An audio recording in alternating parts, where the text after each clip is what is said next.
Ok. Salam alaikum wa rahmatullah. Donc, corriger le devoir libre. Donc là, comme on a dit, donc, il s'agit ici d'un dispositif de séchage utilisé pour un système qui permet donc de sécher soit c'est ça, séchage de n'importe quel système. Donc, dans cet exemple, il s'agit d'un séchage pour un système de lavage de voiture. Donc là, vous avez ce système utilise donc un capteur de température. Donc dans ce bloc 1, donc l'acquisition de température se fait à base d'un capteur de température CTN, de type CTN, c'est-à-dire coefficient de température négatif. C'est la résistance R4. Donc ce bloc 1, il s'agit ici d'un pont de Wheatstone. Donc c'est le pont de Wheatstone pour conditionnement du signal issu du capteur. Et là aussi, donc, pour le système pour le conditionnement, on a utilisé aussi les deux blocs 2 et 3 pour conditionnement du signal. Pour à la fin acquérir l'information et commander donc un système de chauffage grâce donc des résistances chauffantes RCH et un moteur donc pour séchoir. Bon, les amplificateurs utilisés ils sont tous supposés parfaits avec plus ou moins VSAT est égal à plus ou moins VCC qui est égal à plus ou moins 12 volts sur la tension d'alimentation des différents amplificateurs opérationnels.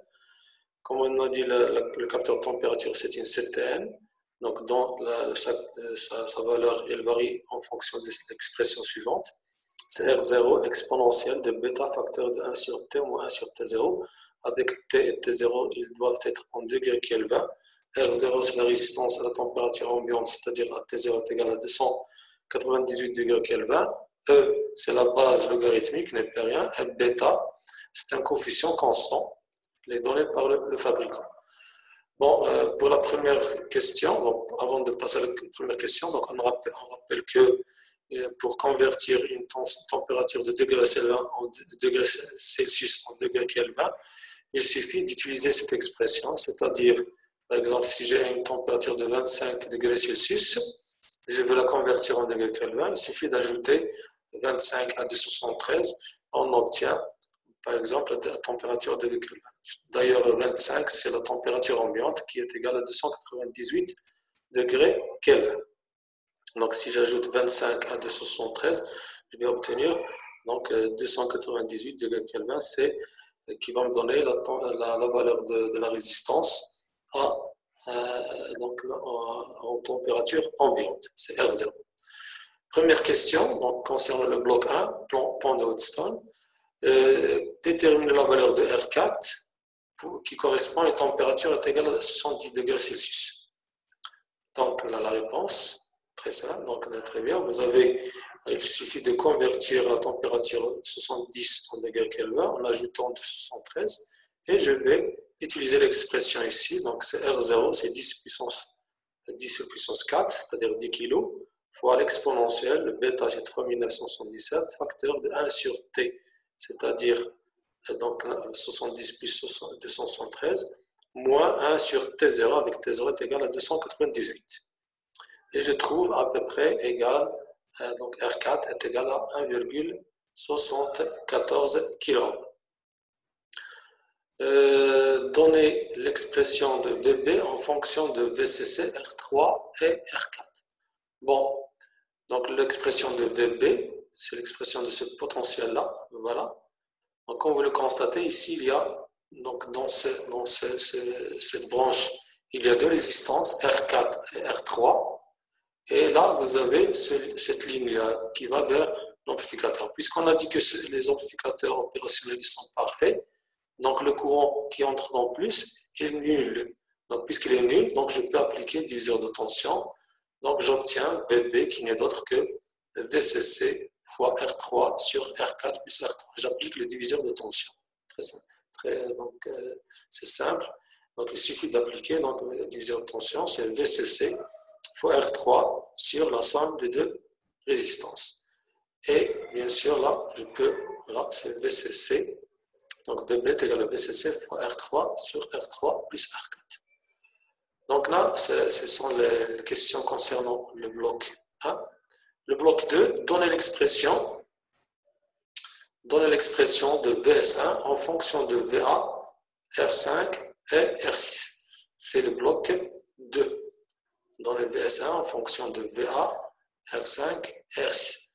Donc le VS1, c'est la sortie de ce premier amplificateur opérationnel. La première chose qu'on peut déterminer lorsque j'étudie un montage amplificateur opérationnel, c'est le régime dans lequel il fonctionne cet amplificateur opérationnel. Donc comme vous le constatez, notre amplificateur opérationnel ici, il travaille en régime linéaire. Pourquoi? Tout simplement parce que la sortie est reliée à l'entrée moins, entre l'entrée inverseuse, via la résistance R6. Donc on dit que cet amplificateur il est en régime linéaire, donc je peux dire que E+, l'entrée potentielle de l'entrée non inverseuse, est égal à peu près à E- qui est le potentiel de l'entrée inverseuse. Donc il suffit ici dans ce type de montage d'exprimer l'expression de E+, qui n'est d'autre que l'expression de VA. Donc le E+, c'est VA. Voilà. Donc je peux aussi appliquer ici diviseur de tension. Pourquoi? Parce que le courant dans cette branche, il est nul. Pourquoi? Parce que c'est un amplificateur opérationnel parfait. Donc puisque le courant est nul, donc je peux appliquer diviseur de tension. Donc le VA n'est d'autre que VCC plus VCC fois R2 sur R1 plus R2. L'entrée E-, donc l'entrée E-, son potentiel c'est quoi? C'est tout simplement, donc je peux appliquer aussi diviseur de tension. Pourquoi? Parce que le courant I- il est nul. Le courant dans cette branche il est nul. Donc R6 et R5, ils sont parcourus par le même courant. Donc je peux appliquer diviseur de tension à ce niveau-là. Donc la tension à borne de la résistance R5, c'est tout simplement la tension E-. Donc VS1, il sera, donc le E- est égal à VS1 fois R5 sur R6 plus R5. Et il suffit de faire l'égalité entre les deux et de trouver l'expression de VS1. Donc comme vous le voyez ici, donc solution. Donc, la question 3, 2, 1, donc corrigé de 3, 2, 1. Donc VS1 n'est d'autre que ce VA facteur de 1 plus R6 plus R5. Je vous rappelle que ce montage-là, c'est un montage déjà étudié, c'est l'amplificateur non inverseur. C'est un montage d'un amplificateur non inverseur avec l'entrée, c'est la tension VA. Donc c'est la tension VA. Donc on trouve c'est VA facteur de 1 plus R6 sur R5. Deuxième question, donc donnez l'expression de VS2 en fonction de VS1, VB, R7 et R8. Donnez l'expression de VS2 en fonction de VS1, VB, R7 et R8. Donc là, voilà, donc VS2 c'est la sortie du deuxième amplificateur opérationnel en fonction de VB, R7 et R8 et VS1 bien sûr. Donc comme vous le constatez, comme j'ai dit pour le premier montage, il faut toujours voir le régime de fonctionnement du amplificateur. On remarque ici que la réaction elle est dans l'entrée moins, donc c'est un amplificateur qui travaille en régime linéaire. Régime linéaire, ça veut dire que le potentiel de E- est égal à celui de E+. Commençons par l'expression de E+. Donc vous voyez qu'on fait toujours la même chose, c'est-à-dire toujours on définit le régime de fonctionnement et puis on commence par établir les expressions des deux potentiels des deux entrées, E- et E+, et puis on fait, donc troisième étape, on fait l'égalité entre les deux expressions et on tire l'expression de la sortie en fonction des entrées. Donc la même chose, E+, c'est VB, là voilà, donc il est relié à VB. E-, là on peut appliquer quoi? On peut appliquer le Millman, le théorème de Millman, ou bien on peut appliquer ce qu'on appelle le théorème de superposition. Donc vous avez ici deux branches, la première et la deuxième. Donc le Millman, qu'est-ce qu'il dit? E- est égal à VS2 sur R8 plus VS1 sur R7, le tout sur 1 sur R7 plus 1 sur R8. Ou bien j'applique le théorème de superposition. Donc le potentiel de ce point est égal à VS2 fois R7 sur R8 plus R7 plus VS1 fois R8 sur R7 plus R8. Et je fais j'obtiens E- est égal tout simplement. Donc pour les deux manières, on va trouver la même expression, c'est-à-dire que E- n'est d'autre que VS2 fois R7 plus VS1 fois R8 sur R7 plus R8. Le tout égal à E+, qui est égal à VB, et je trouve l'expression de VS2. Vous pouvez d'ailleurs faire ça vous-même, donc on trouve la deuxième expression, donc VS2, qui n'est d'autre que VB facteur de 1 plus R8 sur R7 moins VS1 facteur de R8 sur R7. Voilà. Troisième question. Bon, dans cette question, on a remplacé tout simplement, qu'est-ce qu'on a fait? Tout simplement, on a remplacé dans la deuxième expression, on a remplacé VS1 par son expression qui est VA fois 1 plus R6 plus R8, comme vous le voyez ici, donc vous pouvez vérifier ça.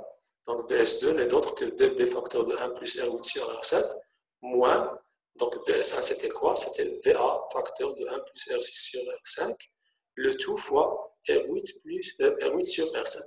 Donc puisque vous avez, donc là on a R5 est égal à R6 est égal à R7 est égal à R8, et on demande de déterminer VS2 en fonction de IAB, sachant que pour IAB est égal à moins, donc à la température 40 degrés Celsius, on a IAB qui est égal à moins 1,84 volts, et pour la température 70 degrés Celsius, on a IAB est égal à moins 4,24. Donc il suffit ici d'exprimer VS2 en fonction de IAB, et par la suite, je peux déterminer la valeur de VS2 pour les deux températures. Donc la première chose que je vais faire, c'est de simplifier cette expression en remplaçant, donc là, comme vous le voyez, R8 est égal à R7, donc dans cette expression R8 plus R sur R7 c'est égal à 1, donc 1 plus 1 ça fait 2. La même chose ici, R6 sur R5 est égal à 1, puisque R5 est égal à R6, donc 1 plus 1 est égal à 2, fois R8 sur R7 qui est égal à 1. Donc je vais éliminer ce terme-là, donc il me reste VS2 qui est égal à VB fois 2 moins VA fois 2. Et je sais que UAB c'est quoi? UAB est égal à quoi? Est égal à VA moins VB. Donc toujours lorsque je mets une expression d'une tension, d'une différence de potentiel, UAB, ça veut dire c'est VA, toujours je commence par la première lettre, c'est VA moins VB. Et là qu'est-ce que j'ai? J'ai deux facteurs de VB moins VA. Donc là, qu'est-ce que je vais faire? Je vais tout simplement inverser et je vais ajouter un signe moins. C'est-à-dire, c'est moins 2 facteurs de VA moins VB. Moins 2 facteurs de VA moins VB, ce qui va me donner moins 2 UAB. Donc avec moins 2 UAB, c'est-à-dire que VS2 est égal à moins 2 fois UAB. Donc à la température 40, je vais remplacer UAB par moins 1,84. Donc je multiplie par moins 2, ça fait, non, donc je vais donner les détails là. Voilà, donc la correction. Donc, voilà, correction. Donc, on a VS2 est égal à moins de UAB. Donc, à 40 degrés Celsius, c'est 3,68. Et à la température 70 degrés, donc je remplace UAB par sa valeur qui va donner plus, donc le mois avec le mois, ça donne un plus 8,48. Voilà, donc ça, c'est la fin du bloc 2. Donc, comme vous le voyez, donc, la fonction de ce bloc 2, c'est un amplificateur de différence. C'est un amplificateur de différence. La différence, c'est IAB. C'est VA moins VB. Donc, il amplifie VS2 est égal à un code, donc un facteur d'amplification multiplié par la différence des deux tensions d'entrée. Donc, je peux l'avoir avec d'autres montages, bien sûr, mais dans cet exemple, vous avez deux amplificateurs. Mais je peux l'avoir avec un seul amplificateur, c'est-à-dire un amplificateur de différence. Bon, maintenant, entrons dans le troisième bloc. C'est un bloc, voilà, comme vous le voyez ici, donc la question. Donc, les questions concernant ce bloc.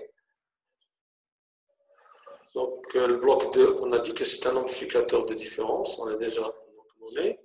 Le bloc 3, quelle est la fonction de ce bloc? Le bloc numéro 3, quelle est sa fonction? Donc, comme vous le voyez, donc, comme je dis toujours, c'est général pour n'importe quel montage amplificateur opérationnel, la première chose qu'il faut voir, c'est le régime de fonctionnement de l'amplificateur. Comme vous le voyez ici, le régime de fonctionnement, c'est le régime non linéaire. Voilà. Pourquoi régime non linéaire? Tout simplement parce que la sortie elle est reliée à l'entrée plus via la résistance R10. Donc on a déjà vu que pour étudier un amplificateur opérationnel en régime non linéaire, quand est-ce qu'il est en régime non linéaire? Lorsque soit vous avez comme ça, c'est-à-dire une réaction à l'entrée plus, ou lorsqu'il est en boucle ouverte, c'est-à-dire aucune réaction. Dans ce cas-là, la sortie VS3, elle ne peut prendre que des valeurs, c'est-à-dire plus V7 ou bien moins V7. C'est le régime non linéaire. Bon, maintenant, on va étudier donc le bloc, ce bloc 3, puisque l'amplificateur est en régime non linéaire. Ça indique que c'est un trigger de Schmitt. Comme vous le voyez, l'entrée, c'est l'entrée inverseuse. Donc, c'est un trigger inverseur. Ou bien, on peut même l'appeler, c'est un comparateur à hystérésis inverseur. Ou bien, c'est un comparateur inverseur à deux seuils. Donc, tout ça, ce sont des dénominations. Ou bien, même, on peut dire que c'est un montage de mise en forme. Tout ça, ce sont donc les fonctions réalisées par ce type de montage. Bon, maintenant, on va passer à établir les tensions, puisque c'est un comparateur de seuil, donc il contient deux seuils. Donc, il a deux seuils. Donc, c'est un comparaison de seuil avec inversion, ou bien mise en forme, ou bien comparateur à trigger inversé. Donc, tout ça sont des nominations via la fonction de ce bloc. Donc, qu'est-ce qu'on va faire? Donc, sachant que les valeurs de seuil, donc c'est déjà donné, les valeurs de seuil, c'est VSB, c'est 3,68, VSH, c'est 8,84, tracé fonction de transfert VS3 en fonction de VS2. Bon, avant de tracer, j'aurais préféré donc, de déterminer nous-mêmes comment je peux calculer les tensions de seuil pour ce type de montage. Donc, comment je fais? Tout simplement, comme on avait au cours, la première chose qu'il faut voir, c'est, donc on va poser des hypothèses. Les hypothèses, c'est quoi? Par exemple, première hypothèse, on va supposer que la sortie, qui est VS3, on va lui donner la valeur plus V7. Et on va voir quelle est la valeur de donc la tension d'entrée qui est VS2, qui va permettre d'avoir un basculement à moins V7. C'est-à-dire lorsque VS2, tout simplement, elle dépasse le plus. Donc, le plus, il est égal à quoi? Donc, le plus, le E+, c'est quoi? C'est tout simplement, c'est VS3 fois R9 plus VRF fois R10 sur R9 plus R10. Donc, cette tension, cette valeur, elle correspond à la tension de seuil O. Donc, c'est quoi? C'est tout simplement, c'est plus V7 fois R9 plus VRF fois R10 sur R9 plus R10. C'est la tension qui va permettre donc, à ce trigger de basculer de plus V7 à moins V7. Donc, lorsque VS2, elle dépasse cette tension, donc la sortie, elle bascule de plus V7 à moins V7. Maintenant, supposons le cas inverse, c'est-à-dire supposons que VS3 est égal à moins V7. On va chercher quelle est la valeur de VS2 qui va permettre un basculement à plus V7. Donc, puisque c'est moins V7, ça veut dire que le potentiel de moins est supérieur à plus. Donc, c'est une règle générale pour le régime non linéaire. Le plus V7, ça veut dire que E plus supérieur au moins. Le moins V7, ça veut dire que le E moins supérieur à plus. Donc, on suppose que VS3 est égal à moins V7. Signifie quoi? Signifie que le potentiel de E moins est supérieur à E plus. Donc, pour basculer à plus V7, il suffit que le E moins, qui n'est d'autre que VS2, il doit être inférieur, cette fois-ci, à E plus, qui est égal à quoi? Tout simplement, on remplace VS3 par moins V7. Donc, c'est moins V7 fois R9 plus VRF fois R10 sur R9 plus R10. Donc, j'obtiens la tension VSB. Voilà, donc, ce type de montage, donc, il n'est pas centré. Pourquoi? Parce que le VSH, comme vous le constatez, le VSH et le VSB ne sont pas complémentaires. C'est-à-dire, on a VSB, il est différent de moins VSH. Donc, puisque c'est un trigger inverseur, donc la caractéristique, donc on aura cette caractéristique, la voilà. Donc la voilà. Donc la caractéristique pour VS2 en fonction de VS3, pardon, la sortie en fonction de VS2. Donc VSH c'est 8,48 volts, le VSB c'est 3,68, donc c'est déjà donné. Le VSB, seuil bas, le VSH c'est le seuil haut, et je trace la caractéristique. Voilà. Donc là, si on est à plus V7, le basculement n'aura lieu que lorsque le VS2 il est au-dessus, pardon, il dépasse le VSH. Et lorsque je suis à moins VSAT, on aura basculement A plus VSAT que lorsque le VS2 est inférieur au VSP. Voilà, et j'obtiens cette caractéristique. C'est un cycle d'hystérésis qui n'est pas centré, comme vous le voyez ici. Il n'est pas centré. Pourquoi? Parce que les deux seuils sont positifs dans ce cas-là.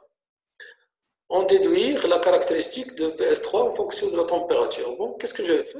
Tout simplement, comme vous le voyez, ça c'est VS2. Ces deux valeurs-là, on l'a déjà vu, ces deux valeurs. La première valeur, la première valeur 3,68 n'est d'autre que quoi? C'est la valeur de VS2 pour la température 40 degrés.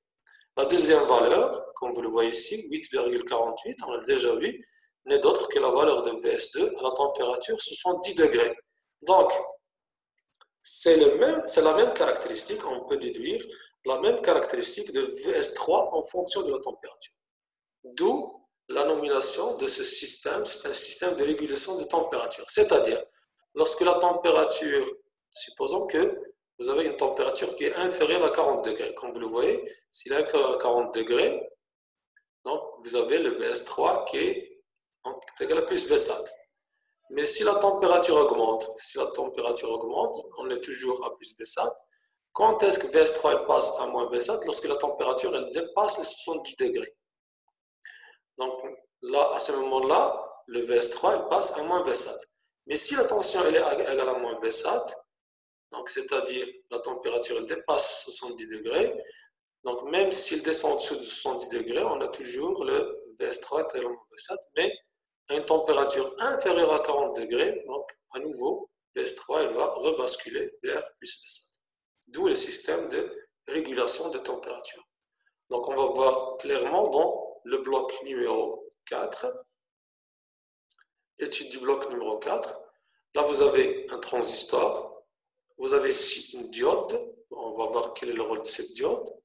Là vous avez un relais, et là vous avez une autre diode. Bon, ce système, c'est un système donc, de commande, donc il permet de commander à distance.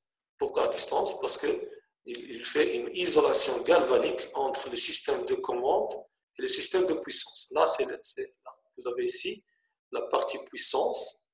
Partie puissance, pourquoi? Parce qu'ici, on travaille avec les 380, 220. Donc, vous avez ici le triphasé, ici, 380. Donc, c'est un système triphasé. Et comme vous le voyez ici, c'est un moteur triphasé. Et là, vous avez des résistances chauffantes, donc montées, donc en triphasé. Et là, vous avez un relais. Et là, les contacts, donc, ce sont les préactionneurs, donc ce sont les contacts reliés à ce relais. Donc, comment il fonctionne ce système? Tout simplement, lorsque vous avez ici un 1 logique, ça veut dire 1 plus VSAT, le transistor, là, il se trouve que sa tension VBE elle est positive, donc le transistor il va être saturé. On suppose que on a fait le calcul de telle sorte que la résistance R11 elle est calculée de telle sorte que si vous avez ici plus VSAT, c'est-à-dire 12 volts, le transistor il se sature.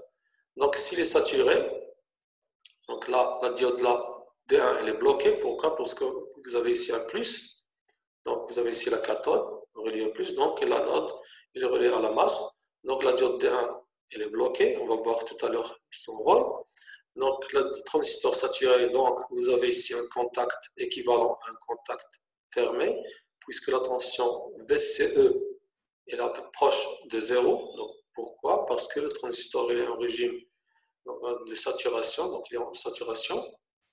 Et là, vous avez le relais maintenant qui est alimenté par plus VCC. Donc on suppose que ce relais il fonctionne avec 12 volts. Donc ce relais il fonctionne, donc voilà, il est sous tension, donc il est excité. Une fois le relais excité, donc il va attirer les contacts qui vont se fermer et par la suite la résistance chauffante sera alimentée. Donc on a un chauffage, voilà. Maintenant on a un chauffage de notre système. Bon, ça c'est pour, donc si VS3 est égal à plus VSAT, transistor saturé, relais alimenté, donc notre chauffage. Voilà.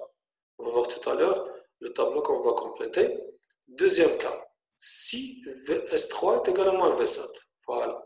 Maintenant, on va voir clairement le rôle de D1. D1, c'est une résistance, c'est une diode, pardon, de protection de la jonction base émetteur de ce transistor. Pourquoi? Parce que lorsque je donne ici une tension qui est négative, supposons qu'on n'a pas mis la diode D1. Dans ce cas-là, la tension, bien la jonction base émetteur, on va lui appliquer une tension négative qui est forte, de moins 12 volts. Donc, on risque de claquer ce transistor. C'est-à-dire que la jonction base émetteur, elle va se trouver alimentée en tension négative. Donc, elle est en inverse. Donc, une jonction en inverse, il faut respecter la tension inverse maximale. Et là, on risque de claquer le transistor. C'est pour cela qu'on a ajouté cette diode.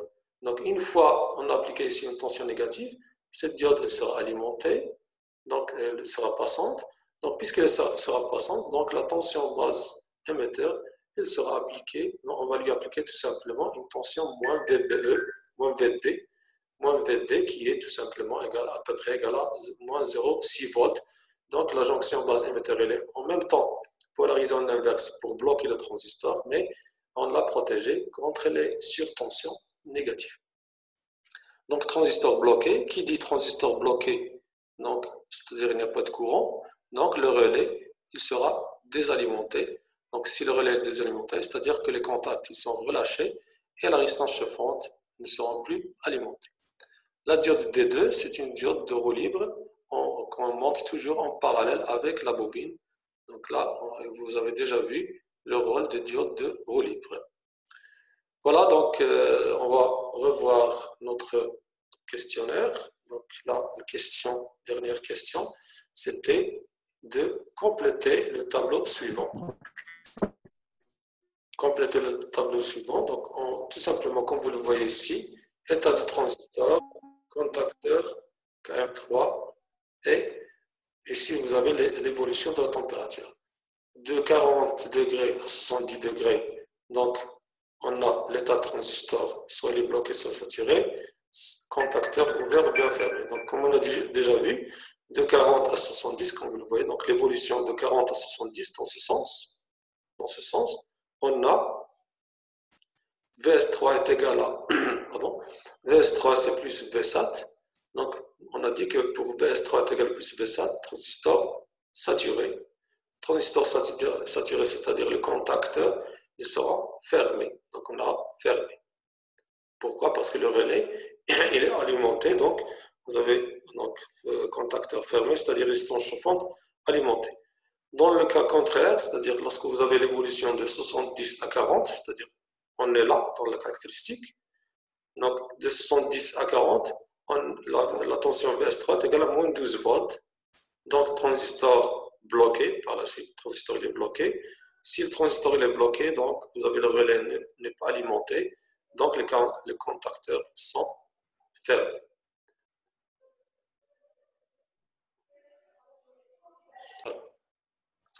Bon, et si vous avez un autre système, il y a aussi un système de régulation de température, comme vous le constatez, donc tous les systèmes se ressemblent à peu près. Mais j'ai préféré, c'est donc un autre montage, je trouve donc les différents types de montage. Donc vous avez ici donc un pan de Weston où j'ai utilisé une CTN là aussi, c'est presque le même montage. Vous avez ici un amplificateur opérationnel A1, un autre amplificateur A2. Pourquoi j'ai préféré le montage, je vais vous le montrer. Pourquoi? Pour vous donner une idée comment je peux calculer les tensions de seuil, surtout pour ce amplificateur A2. Donc, première question, peut-on dire que epsilon 1 est égal à 0, epsilon 2 est égal à 0? Epsilon 1, on peut dire que epsilon 1 est égal à 0. Pourquoi? Parce que A1, il est en régime linéaire, comme vous le voyez. Donc, la sortie, il est réinjectée vers l'entrée via la résistance R2. Donc, il y a réaction à l'entrée moins. Donc, on peut dire que epsilon 1 est égal à 0. Mais epsilon 2 ne peut pas être égal à 0. Pourquoi? Parce que vous avez la tension de sortie réinjectée vers l'entrée plus, donc il est en régime non linéaire. Le premier, il est en régime linéaire, le deuxième, il est en régime non linéaire. Dans les expressions de V à VB, donc on va considérer qu'il y a à peu près égal à I2 est égal à 0. Bon, ce sont des conditions, ou bien ce sont des approximations qu'on a fait ici, mais normalement, comme vous l'avez déjà vu pour le premier montage, j'aurais préféré le premier montage. Pourquoi? Parce que on a vu que le courant il était égal à 0 puisqu'il était appliqué directement à l'entrée plus ou bien moins. Mais dans cet exercice, comme vous le voyez, on n'a pas cette possibilité. Mais pour simplifier, bon, qu'est-ce qu'on peut faire ici? On peut ajouter ici un montage suiveur là et là. Donc on peut ajouter des montages suiveurs là et là pour avoir donc, un amplificateur. Pour avoir cette caractéristique, c'est-à-dire I1 qui est égal à I2 qui est égal à 0. Bon, supposons que I1 est égal à 0. Donc, si I1 est égal à 0, donc le VB, tension VB, on peut appliquer diviseur de tension au bord de cette résistance. Donc, VB est égal à la tension au bord de cette résistance, qui est tout simplement C plus V fois R sur R plus R.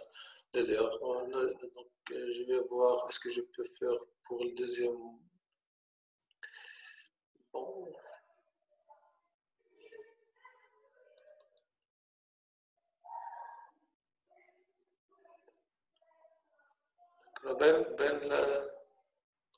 la correction.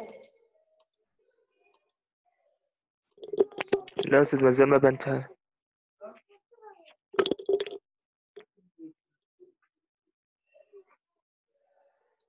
Donc, comme vous le voyez, donc, vous avez le VA qui est égal à V plus V fois Kp sur Kp plus RCTN.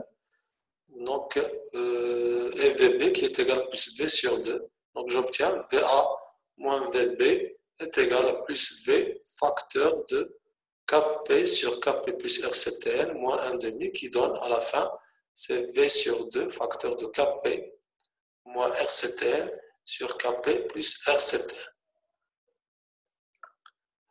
Voilà, donc pour la deuxième question, donc déduire l'expression de VS1. Déduire l'expression de VS1. Je spell Kp ici, ce Kp c'est, comme vous le voyez, si vous avez, pour l'expression de VA, on a utilisé VA c'est plus V fois Kp sur RCTN plus Kp. Kp c'est la tension, c'est la résistance qui reste ici. Pourquoi? Parce que c'est un potentiomètre que j'ai relié deux extrémités de l'eau, donc le curseur avec une extrémité, donc il reste une résistance qui est variable, donc il est utilisé ici en rhéostat. Pour l'expression de VS1, comme on l'a déjà vu pour ce type de montage, donc puisque c'est le régime linéaire, il suffit d'exprimer E+, exprimer E-, faire l'égalité et trouver l'expression de VS1. Donc vous avez le E+, qui n'est d'autre que VA fois R2 sur R1 plus R2. Le E- n'est d'autre que VB fois R2 plus VS1 fois R1 sur R1 plus R2. Je fais l'égalité, je vais trouver. Donc là, il s'agit d'un amplificateur de différence. Donc VS1 sera en fonction de VA moins VB. C'est un coefficient fois VA moins VB. On va voir. Donc, vous avez ici l'expression de VS, donc VS1 qui n'est d'autre que R2 sur R1, facteur de PA moins VB, et je remplace PA moins VB par son expression qui a été déjà déterminée, et voilà, j'obtiens VS1 qui est égal à R2 sur R1 fois V sur 2 fois Kp moins RCTN sur Kp plus RCTN. Puisque RCTN est la fonction de la température, donc j'ai obtenu un VS1 qui est en fonction de la température. Donc ça, c'est pour le deuxième montage. La troisième question. Donc, quelle est la fonction réalisée par le montage autour de A2? Donc là, comme vous voyez, donc ce montage-là, il est en régime non linéaire. Donc l'amplificateur opérationnel est en régime non linéaire. Donc la fonction réalisée ici, c'est un trigger de Schmitt inverseur, ou bien c'est un trigger de seuil inverseur, ou bien tout simplement c'est un comparateur à hystérésis inverseur. C'est la mise en forme aussi. On peut dire qu'il travaille en régime, donc en mise en forme. Quel est le rôle de P'? Bon, ce potentiomètre P'. Bon, ce potentiomètre P', son rôle ici, c'est de faire varier les tensions de seuil, tout simplement, puisque c'est un comparateur de seuil. Donc le P', il permet de varier VH et VL. VH et VL, VH c'est le seuil haut, et VL c'est le seuil bas qu'on va déterminer dans la question 6. Donc, déterminer les seuils de basculement. Bon, la première chose qu'on va faire, c'est tout simplement, on va remplacer ce montage-là, donc ça c'est la tension plus V, ça c'est la masse, on va remplacer ce petit montage par son équivalent en Thévenin, c'est-à-dire on va déterminer, on va débrancher ici la charge, donc tout ça, ça correspond à une charge pour nous, et on va déterminer le générateur de Thévenin équivalent à ce niveau-là. Donc je vais nommer ce point C et je vais calculer ETH. Donc je débranche et je calcule ETH. Voilà, comme vous voyez ici, on va appliquer Thévenin au point C ici. Donc je calcule ETH. ETH n'est d'autre que quoi? Donc j'ai nommé cette petite portion, je l'ai nommé K'P. K'P avec K, c'est un coefficient qui est compris entre 0 et 1. C'est un potentiomètre. Dans le curseur, il peut varier de ce niveau-là, c'est-à-dire pour K' est égal à 0, jusqu'à K' est égal à 1. Donc on aura la résistance complète, P'. Donc à quoi est égal VC? Donc ETH. ETH n'est d'autre que plus V fois K'P sur P'. Donc j'obtiens VC qui est égal à K' fois V. La résistance RTH, c'est quoi? C'est K'P en parallèle avec 1 moins K. Donc cette partie qui reste, c'est 1 moins K' fois P. P'. Fois P'. Donc j'ai oublié de mentionner, c'est P', c'est pas P. Donc j'obtiens le RTH n'est d'autre que K'P fois 1 moins K' fois P' sur P'. Donc je vais simplifier par un P', il va rester, c'est K', facteur de 1 moins K' fois P'. Et le schéma, il devient comme ça, voilà, et le schéma, notre nouveau schéma, là c'est la tension VS1, c'est l'amplificateur opérationnel 2, la résistance R4, donc de l'élection, et VS2. Donc j'obtiens VH et VL, donc comme on avait déjà vu ce type de montage, donc là, on peut calculer V+. V+, c'est quoi? C'est VS2 fois R3 plus RTH, plus VS1, pardon, plus ETH fois R4 sur R3 plus RTH plus R4. Et voilà. Et je remplace une fois VS2 par plus VSAT et une autre fois par moins VSAT. Et j'obtiens les tensions de seuil. Donc là, plus VSAT fois R3 plus RTH plus ETH R4 sur la somme des résistances. La même chose pour BL. Voilà. Donc ça, c'est pour... Donc pour l'exercice 2, donc sur le montage suivant, donc vous avez un montage amplificateur opérationnel, un a une résistance R2 mat D1 sur un mat D1, une autre avec D2. Donc peut-on dire que epsilon est égal à 0? Non. Pourquoi? Parce que la réaction elle est donc vers la tension plus, vers le plus, c'est-à-dire c'est le régime non linéaire. Donc epsilon il est différent de 0. Déterminer le seuil de basculement VH et VL. Bon, pour cela, qu'est-ce qu'on va faire? On va tout simplement voir si VS ne peut prendre que deux valeurs.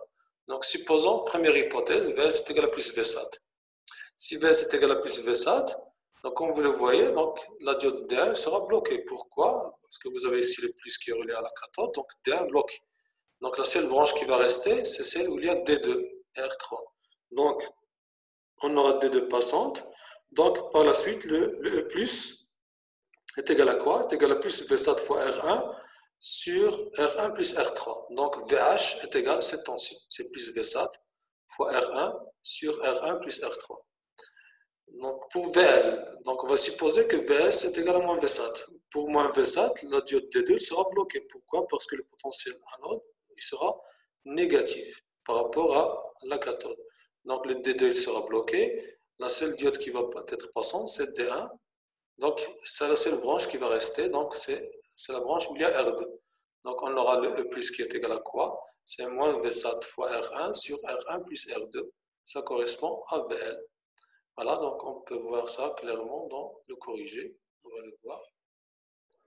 Donc, comme vous voyez dans le corrigé, donc on a pour la première question, vous avez epsilon qui est égal à 0. Donc, puisque l'enveloppe est en régime de saturation. Deuxième question pour Vs est égal à plus V7, on a D1 bloqué des deux passantes, donc le VH qui est égal à plus V7 fois R1 sur R1 plus R3.